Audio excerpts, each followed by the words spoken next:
ঝাড়গ্রাম জেলা আদালতকে আধুনিক রূপে গড়ে তোলা হলো। মুখ্যমন্ত্রী মমতা বন্দ্যোপাধ্যায় জঙ্গলমহলবাসীর সুবিধার্থে এই ভবন নির্মাণের উদ্যোগ নেন বলে বার অ্যাসোসিয়েশনের কর্তারা মনে করছেন। এবার থেকে জঙ্গলমহলের বাসিন্দারা এই অত্যাধুনিক জেলা আদালতে সমস্ত রকম বিচার কাজের সুবিধা পাবেন।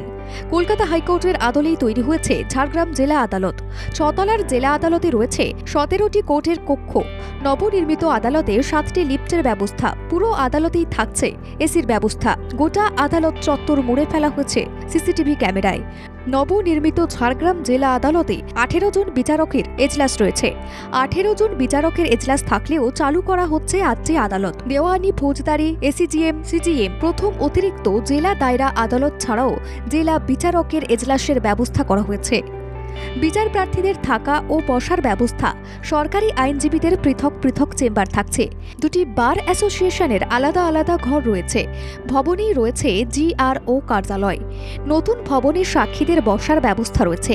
দুটি মিটিং হল রয়েছে ক্যান্টিনেরও ব্যবস্থা। পুরো ভবনটিতে রয়েছে প্রায় 150টি ঘর।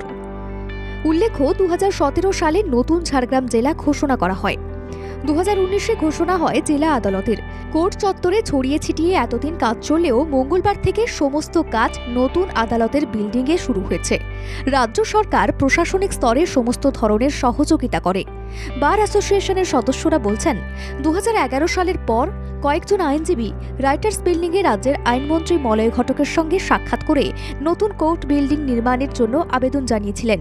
সে সময় ঝাড়গ্রামে নয়া আদালত তৈরির মডেল ভেবে দেখা হয়। সেই মডেল বাস্তবে রূপান্তরিত হয়েছে। প্রায় 75 কোটি টাকা খরচ করে কলকাতা হাইকোর্টের আদলে তৈরি হয়েছে ঝাড়গ্রাম জেলা আদালত। সেই রূপরেখা অন্যান্য জেলার কাছে দৃষ্টান্ত হয়ে থাকবে বলেও জেলা প্রশাসনের কর্তারা মনে করছেন। ব্যুরো রিপোর্ট, বাংলা জাগো।